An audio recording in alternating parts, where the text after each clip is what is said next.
बुढ़ापा पेंशन बहुत बढ़िया है जी, स्कीम है तो जी बुजुर्गों को ना किसी के आगे हाथ नहीं पसारना पड़ता। बहुत बढ़िया पेंशन है रिया, अच्छा बढ़िया काम है रिया सरकार का, और इससे पर सरकार ना कभी आई ना कभी आने की। आन काम चल रहा बुढ़िया का सारे का, एक का नहीं सबका पेंशन है। बुजुर्ग आदमी ਨੂੰ किसी बात नहीं पसारना पड़ता, बच्चे ਨੂੰ तंग नहीं करना पड़ता, पैसे मिल जा, दवाई बुट्टी टाइम पर करने। हरियाणा में सबसे ज्यादा सामाजिक सुरक्षा पेंशन दी जाती है, जिसे हाल ही में 3,000 रुपए से बढ़ाकर 3,200 रुपए मासिक किया गया है। 10 फरवरी 2026 को बुढ़ापा, विधवा, दिव्यांग और अन्य सामाजिक सुरक्षा पेंशन योजनाओं के तहत 1,098 करोड़ रुपए जारी किए गए हैं, जिससे 34.14 लाख लोगों को सीधा लाभ पहुंचा है। वहीं सरकार की बुढ़ापा पेंशन से लाभान्वित बुजुर्गों का क्या कुछ कहना है, सुनिए उनकी जुबानी।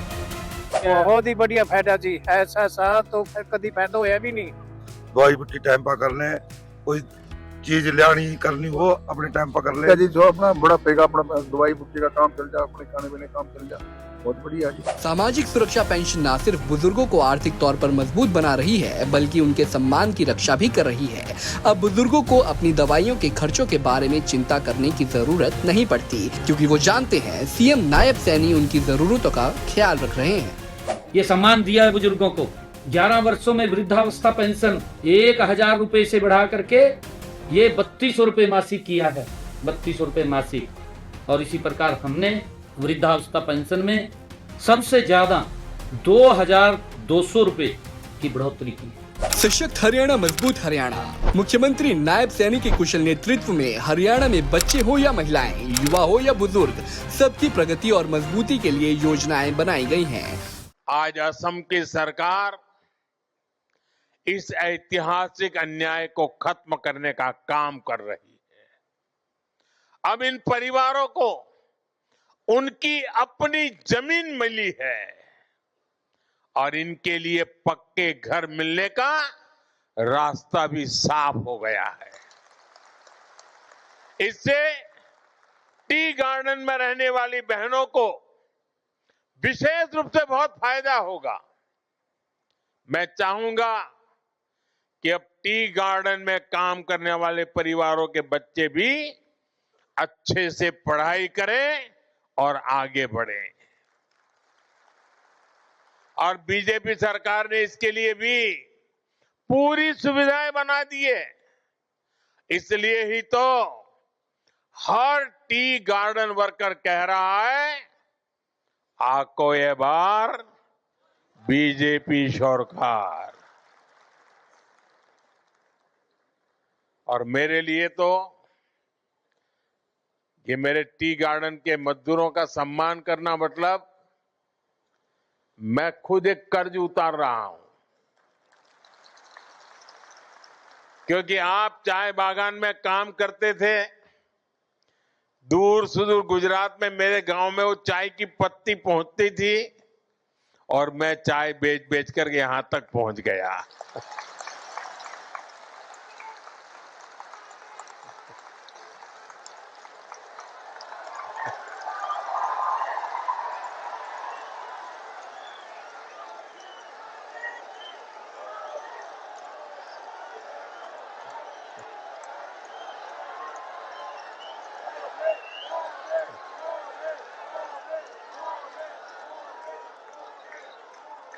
अब मुझे बताइए, ये टी गार्डन वालों के आशीर्वाद नहीं होते तो मैं यहां पहुंचता क्या?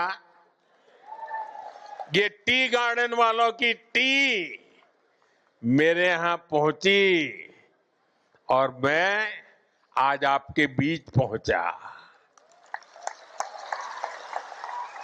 और देखिए मां कामाख्या की कैसी कृपा है कि मुझे आज मेरे टी गार्डन के भाइयों का कर्ज उतारने का मौका मां कामाख्या देवी ने मुझे दिया।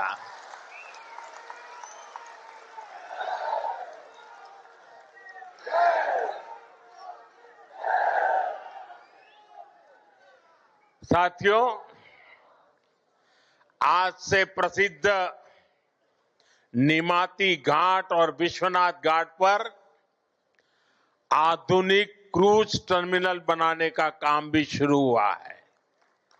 ये सिर्फ एक इंफ्रास्ट्रक्चर प्रोजेक्ट नहीं है, ये असम में टूरिज्म और स्थानीय अर्थव्यवस्था को नई दिशा देने वाला काम है।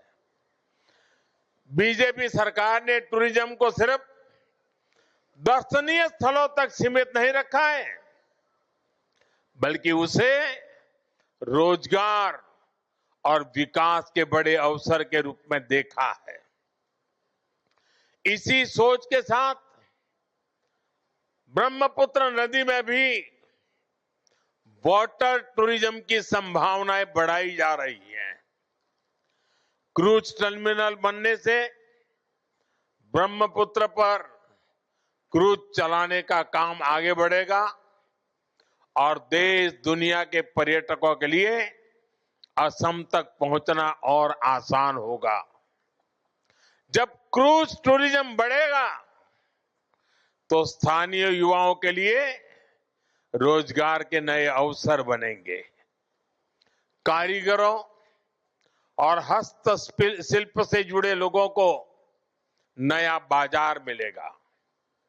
छोटे दुकानदारों, नाविकों, होटल और ट्रांसपोर्ट से जुड़े लोगों की आमदनी भी बढ़ेगी।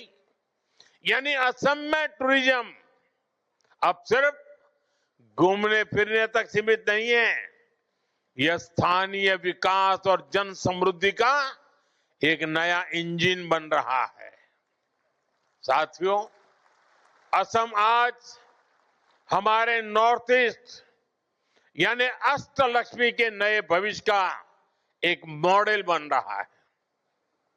यहां की प्रगति पूरे नॉर्थ ईस्ट को नई गति दे रही है। असम में जो बदलाव बीते एक दशक में बीजेपी एनडीए सरकार ने किया है, उसका प्रभाव पड़ोस में पश्चिम बंगाल में भी दिख रहा है। वहां भी लोग बीजेपी एनडीए का ऐसा ही सुशासन चाहते हैं। इसलिए मैं असम के हर युवा, हर परिवार से कहूंगा कि हमें मिलकर विकसित असम के लिए काम करते रहना है, ताकि असम देश में एक मॉडल स्टेट बनकर उभरे।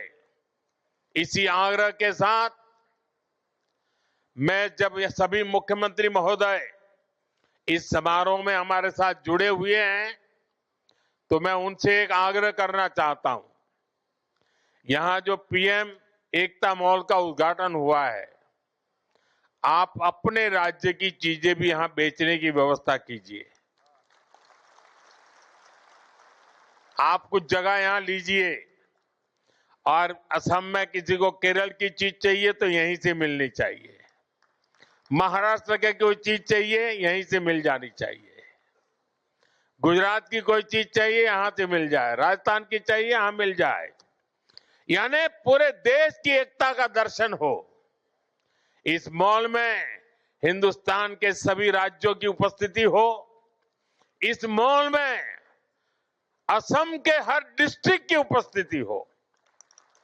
वन डिस्ट्रिक्ट वन प्रोडक्ट, यानी एक प्रकार से कोई भी व्यक्ति एकता मॉल में जाए तो उसको वहां पूरा हिंदुस्तान मिल जाना चाहिए। और मुझे विश्वास है कि असम की धरती से पूरे देश को एक मॉडल मिलेगा और सफलतापूर्वक देश के हर राज्य में एकता मॉल तैयार हो जाएंगे।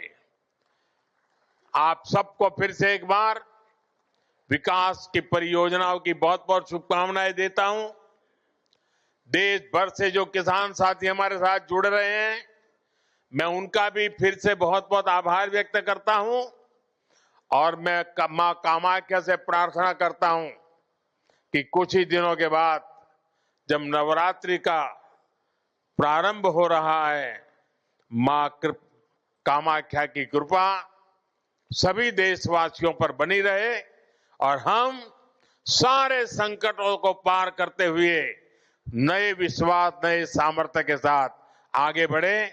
मेरी बहुत बहुत शुभकामनाएं।